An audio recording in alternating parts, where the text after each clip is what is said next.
Hello, dear students, and let me present to you the do's and don'ts in our class. I know that you are all excited to join in our class. Of course, excited to go. But first, you need to get reminded with this class etiquette for us to have a smooth, of course, class in this semester. So first, please make sure to use your legal name in any account that you will be using in your online classes. Like for example, in your Facebook, Gmail account, Google Meet classes. Yes, please mga estudyante, change your name into full name. If you are using this, for example, we have an example here. Ikaw ra ahulodi. So if you are using that name in your Facebook account, please change that or turn that into your or with your full name. For example, you want to message me and you're using this kind of name. Do you think mag-reply ko? Of course, dili ko mag-reply ana.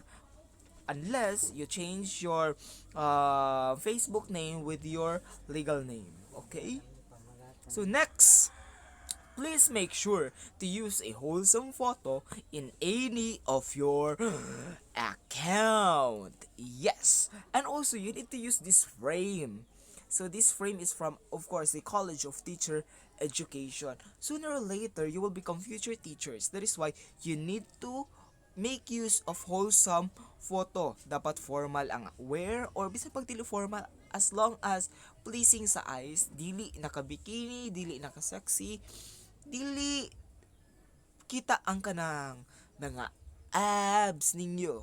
Okay? So please make sure to use a wholesome photo. Pero dili necessary nga kanaong niyo si James Reid. And next question.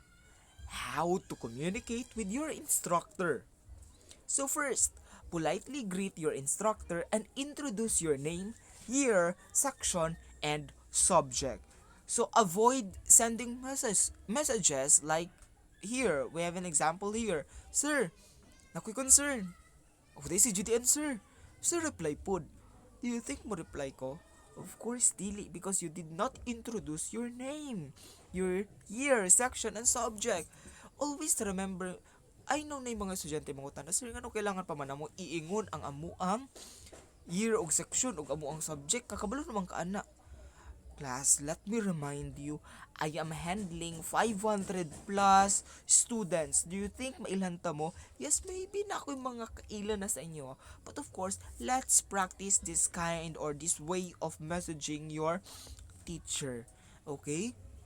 So after mentioning or greeting your teacher, introducing your name, your section as well as subject, you may now raise your concern. But how to raise your concern? So clearly, directly, and respectfully state your concern.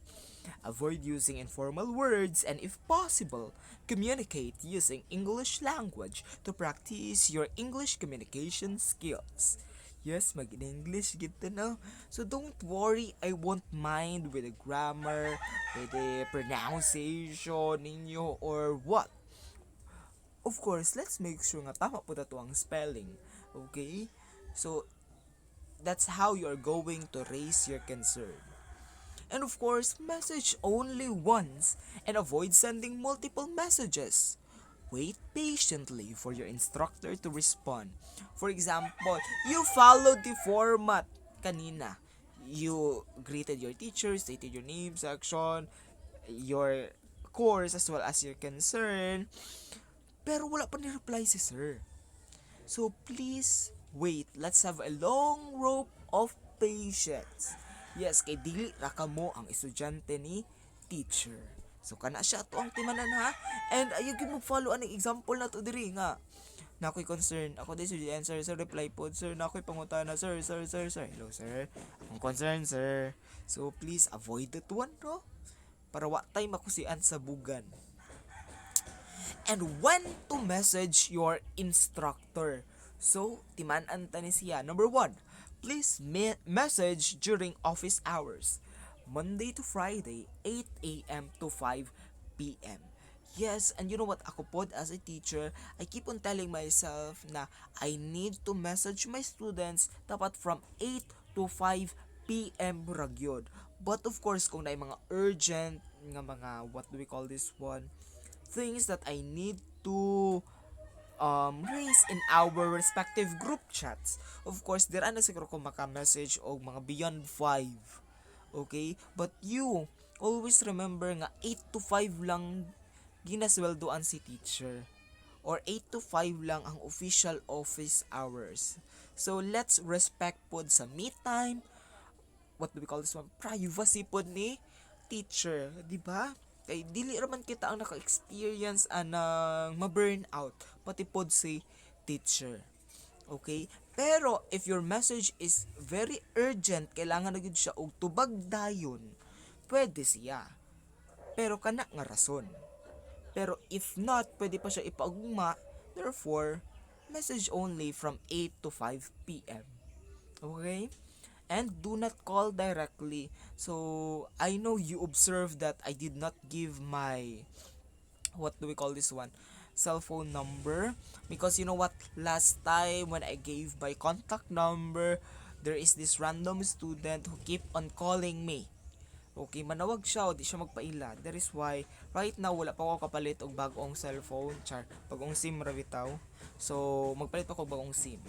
And number 3, message your instructor first and follow the instructions from the previous slide. So, prior to calling your instructor, you need to message him or her first. So, message sa ako ninyo.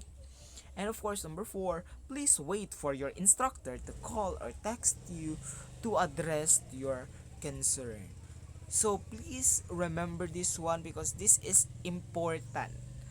Yes, kung naanad man tag message sa una nga bisan pagkaadlawon na mag-message ta kay sir, ma'am, kay nakita na to nag-green ang ihang kuan, active na si sir. Pero una-una po nato, pasin ang ka-chat dai ni sir ihang bebe. Di ba? Baby time, char. Okay? So next, if I have a concern about my instructor, what should I do? Di na tumalikayan that nagyud tay mga problem with regarding with our instructor. So unsa man inyong buhaton? Tara. First thing that you need to do is message your instructor. Always remember nga walay lain makasulbad ana kundi kamura duha sa imong instructor. Ayaw na padako ang problema. Gamay ra na siya. Istoryahin ninyo. Okay? Pero, kung dili gyapon matubag o dili gyapon mabutangan og mahatagan og solusyon ang inyong problema, dira na dayon mo moduol sa inyong program chairperson. You may raise your concern to your program chairperson. So, I think kabalo naman sa inyong program chairperson. So, for BE Ed, si Ma'am Emeline Sagrado. And for secondary, si Ma'am Sheila, but you also have your coordinator or program coordinators. Okay, for science, we have Sir Randy. For mathematics, we have Sir Canyeda. For English, we have Ma'am Sheila. And for the BTL Ed, we have Ma'am Roan Ras. And kung di po siya masulbad sa level sa program chairperson, you may now seek the college dean's assistance. So of course, our college dean is none other than Dr. Mary Grace O. Reyes. So you may raise your concern to her. So dili ta mo diretso magpaosa-osa, no? So we need to follow this way of giving solution to our problem or concern if we have a conflict with our instructor. And now for the online class rules. So, this is solely if we, of course, if we will have a virtual class. So, ganito yung fa-follow natin. So, first, find a location with good internet connection. Okay? So, mangita yung kusog-kusog ang signal. For example, ako, I will schedule mga 1 week before we will have the virtual class. So, therefore, you need to find a location kung asa ba ang mas nindot. Okay? But mind you, in our virtual class, this is solely for giving of feedback and clarification of the concepts that you already learned or nabasahan nyo sa atuang materials. Next, dress appropriately. Please, dili ta mag vulgar og outfit. We need to, bisan pag naarata sa virtual class, but we need to wear appropriate attire. Balag pang taas ra gud, balag ang pang-ubos di na natunaw naon. Okay? And of course, beware of your surroundings. So I am guilty of this one because di gyud mapugan ni si manok, si iro, ang mga chismosa nga silingan ug ang bijukihan. Diba? So, bisan pag magdumbol na sila, so I guess ang solution ani is katong unsay tawag ato noise cancellation nga mga microphone or headphone, pero medyo mahal-mahal man to, so mangita na lang tag hilom nga lugar. So kabalo na mo asa ang mga hilom nga lugar. And of course, mute your microphone when it is not your turn to talk. Because usahay mag-chorus yun ni basta na virtual class. Na uban ni estudyante makalimot mag-mute. So please mute your microphone. And of course, stay seated and stay present because there are students ka mag-join sa virtual class. Then, unsa man, naligo pa, nag-ilis pa, nag-CR pa, nagluto pa, pwede ra naggaon kay atubang raman nimo ni. So, you need to stay seated and stay present. So, give your focus in our online class or virtual class. Imagine, nagsayang mo og load, energy, and time. Tapos, di ka mo maminaw. Di ba? So, those are the things that you need to remember if you will have a virtual class. And of course, how to use your class group chats or Facebook group. So, of course, in our class, we'll be using GC and of course Google Classroom. So first, before asking a question, check, read, and understand the instructor's message. So, possessive yan. Instruction or announcement.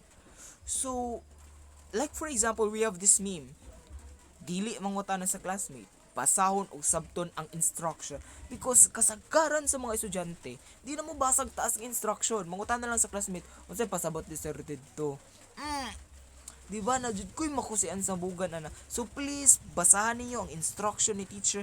Kung di mabasahan og isa ka basahan, balik-balik ka up until you get the point of the teacher. Okay? And stay on topic, check the most recent comments before you reply to an older comment or reply. And of course, since the issue might have already been solved, for example, mangutana, sir, classmates, kanos ang magkuan si sir? Tapos gi-announce na din ako when will be our exam. Tapos nangutana pa ka sa ubos. So nagpailar gid ka, wa ka nagbasa. Din napoy mga estudyante nga, dili hilig og backread. Maka-backread man gani mo sa inyong mga ex nga karaan na kaing messages kanina ba nga klase, like for example here in our meme, ang mga instructions na sa GC na matuto kang mag-backread and make clear and brief points, dili brief nga ginasuot sa laki ha. So please check also your spelling and grammar before sending your message. So please, kung napay mga wa ka move on sa pagka-jejemon diri, move on na ta. Okay, you are already college students. So please, let's check our spelling. And don't badmouth others or call them stupid. Respect the opinion of your classmates. If you feel the need to disagree, do so respectfully.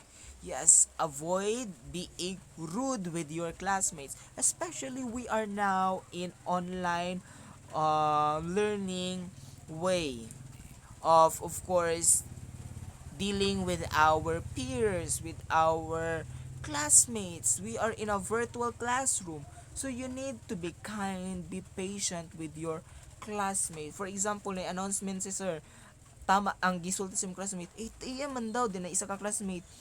8 p.m. Ikaw kay 8 a.m. man imo nahibalaan. So, no need to argue. You just need to tell them that classmates, backread na lang mo. Nag-announce na si sir kung what particular time ta magklase. Okay? So, respeto lang. Always remember, respect begets respect.